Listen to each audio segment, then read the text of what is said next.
জুলাই অভ্যুত্থান তো একদিনে হয়নি। ঢাকার যাত্রা বাড়িতে বিএনপির হাজার হাজার নেতা কর্মীরা সেদিন প্রতিরোধ গড়ে তুলেছিল।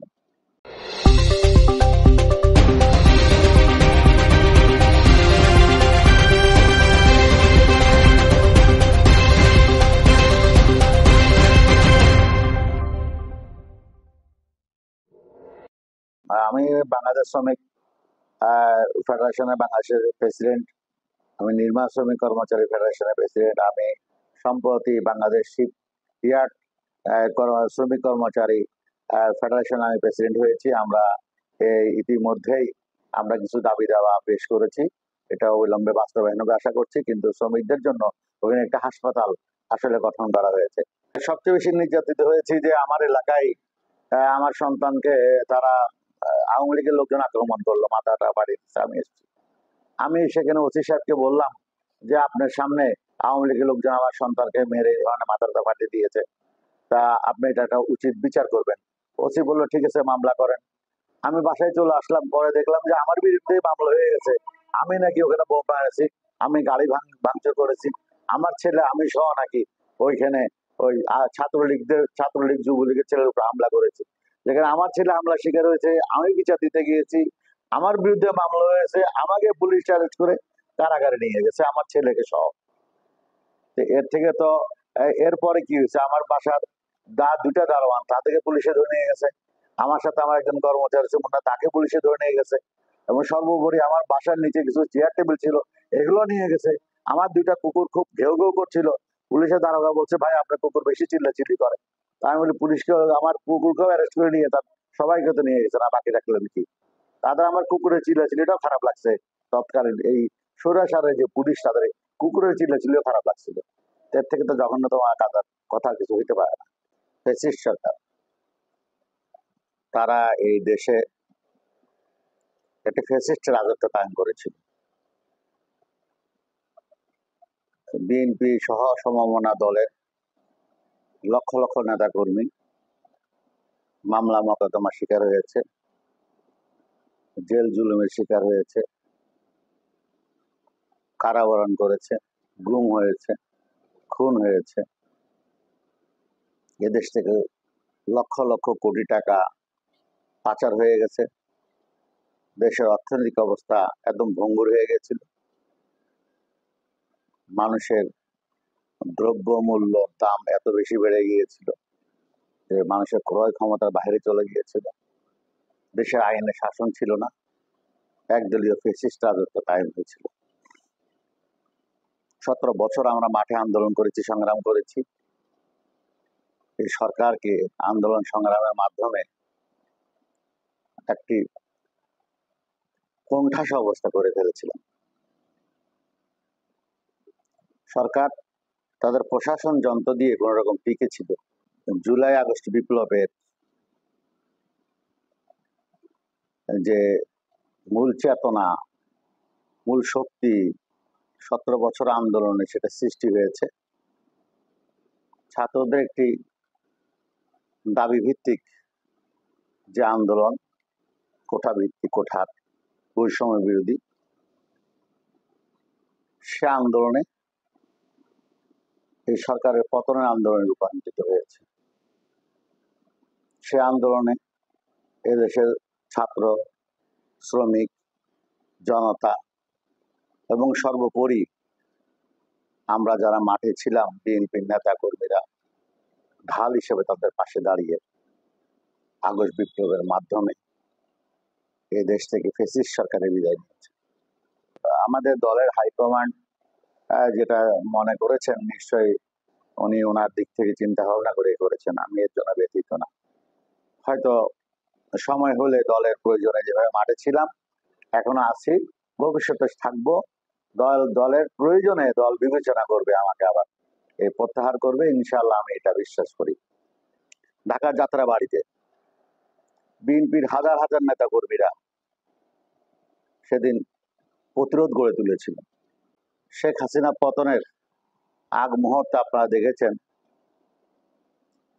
টঙ্গী, উত্তরা, যাদবপুর থেকে যে মিছিলটা এসেছে, লক্ষ লক্ষ মানুষের মিছিল।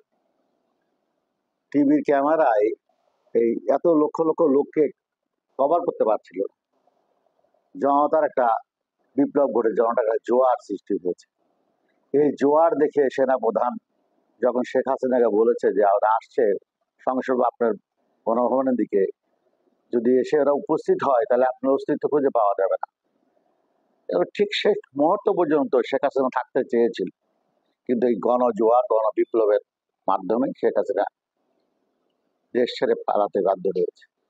তো জুলাই আগস্ট বিপ্লবের একটা যে ইস্যু নিয়েছিল, এই ইস্যুটা শেষ হওয়ার পরে ছাত্র জনতা সাধারণ মানুষ ঘরে ফিরে গিয়েছে।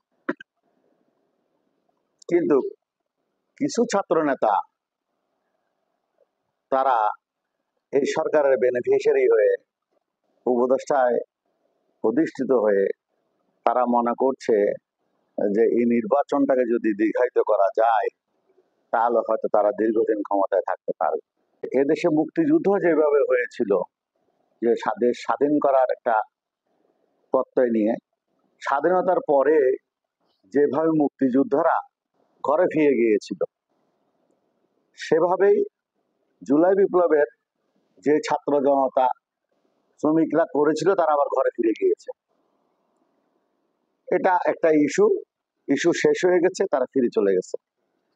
এটা যদি সেই ধরনের হইতো তাহলে তো মুক্তিযোদ্ধায় যে 11 জন সেক্টর কমান্ডার 11টা সেক্টর ভাগ করে যুদ্ধ করেছে, স্বাধীনের পর তারাই বলতো যে আমরা এই দেশ পরিচালনার দায়িত্ব নিব, আমরা 11টা মন্ত্রণালয়ের দায়িত্ব আমরা নিব, আমরা দেশ চালাবো।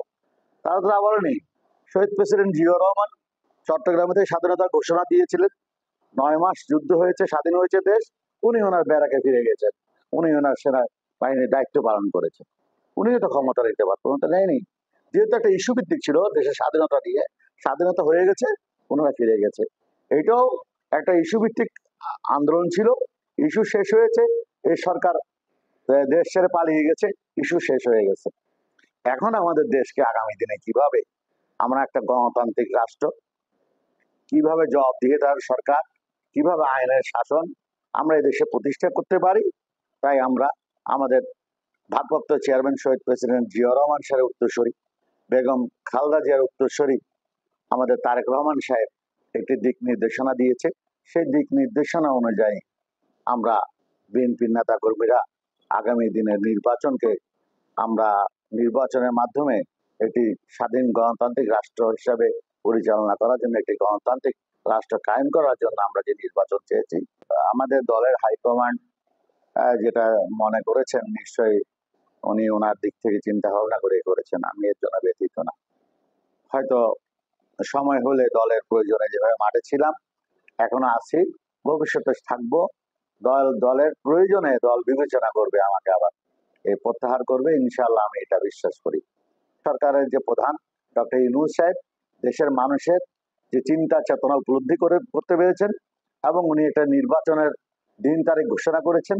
আগামী দিনে এই নির্বাচনের দিন তারিখ অনুযায়ী নির্বাচন হবে, দেশের মানুষ স্বাধীনভাবে ভোট দিবে, এবং যারা নির্বাচিত হয়ে ক্ষমতা আসবেন তারা আগামী দিনে দেশের সাধারণ যে ছাত্র, জুলাই আগস্টে যে ছাত্রদের আত্মাহুতি, শ্রমিকদের আত্মাহুতি, সাধারণ মানুষের আত্মাহুতি, জনগণের আত্মাহুতি, এটার প্রতি তাদের শ্রদ্ধা রেখে আগামী দিনে দেশকে একে আগিয়ে নিয়ে যাবে এবং জবাবদিহিতামূলক একটি সরকার গঠন করবে।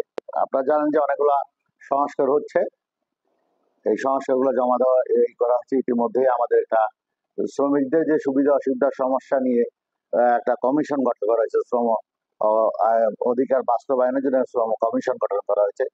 এটা সুলতান সাহেবের নেতৃত্বে এই শ্রম যে কমিশন, সেই কমিশন বাংলাদেশের খেটে খাওয়া শ্রমজীবী মেহনতি মানুষের প্রতিটা ইউনিয়ন, প্রতিটা ফেডারেশন এবং প্রতিটা পেশাভিত্তিক মানুষের সাথে আলোচনা করে একটি তারা শ্রমিকদের অধিকার বাস্তবায়নের জন্য একটা তারা সরকারের কাছে জমা দিয়েছেন।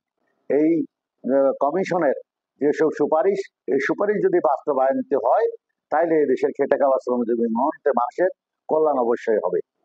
2018 যে সর্বনিম্ন মজুরি কমিশনের যে 16,000 টাকা বেতন নির্ধারণ করা হয়েছিল, সেই টাকা আমরা সরকারকে জানাবো যে সেই মজুরি কমিশন বাস্তবায়ন করা হোক। এবং সর্বোপরি বাংলাদেশ শ্রমিক ফেডারেশনের পক্ষ থেকে এবং স্কপের পক্ষ থেকে আমাদের একটা দাবি ছিল যে সারা বাংলাদেশে যত শ্রমিক আছে তাদের ন্যূনতম বেতন 30,000 টাকা হওয়া উচিত। কারণ একটা পরিবারের যদি মিনিমাম 2টা ছেলে থাকে, বউ বাচ্চা সহ 4 জন, ঘর ভাড়া দিয়ে একদিন 1,000 টাকার নিচে কিন্তু খাওয়া দাওয়া হয় না।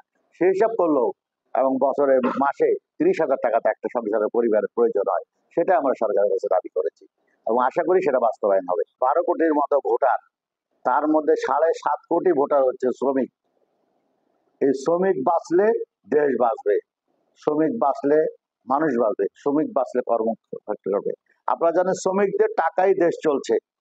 আপনার যে গার্মেন্টস শ্রমিকরা যে শ্রম দিচ্ছে, যে উৎপাদন হচ্ছে, এটা যে বিদেশে এক্সপোর্ট হচ্ছে, এই টাকা আসছে দেশে।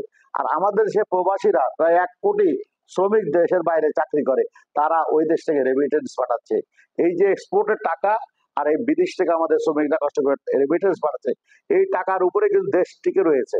নাইলে যেভাবে প্রায় যে আপনার সৌর সরকার আমলে কোটি কোটি টাকা এই দেশ থেকে পাচার হয়ে গেছে, দেশ দেওয়ালি হয়ে যাওয়ার কথা। শুধু আমাদের এই শ্রমিকদের মেহনতের কামাই, এক্সপোর্ট থেকে টাকা আসছে আর বিদেশ থেকে রিটার্ন আসছে বলে দেশ এখন ঠিক আছে। তো আমি সরকারের কাছে বলবো যে সরকার এই দেশের শ্রমিকদের ন্যূনতম মজুরি বেতন 30,000 টাকা দেওয়ার জন্য আহ্বান জানাবো এবং এই শ্রমিকদের জন্য আগামী দিনে তাদের পেনশন স্কিম চালু করার জন্য একটা ব্যবস্থা গ্রহণ করার জন্য আমি বলবো।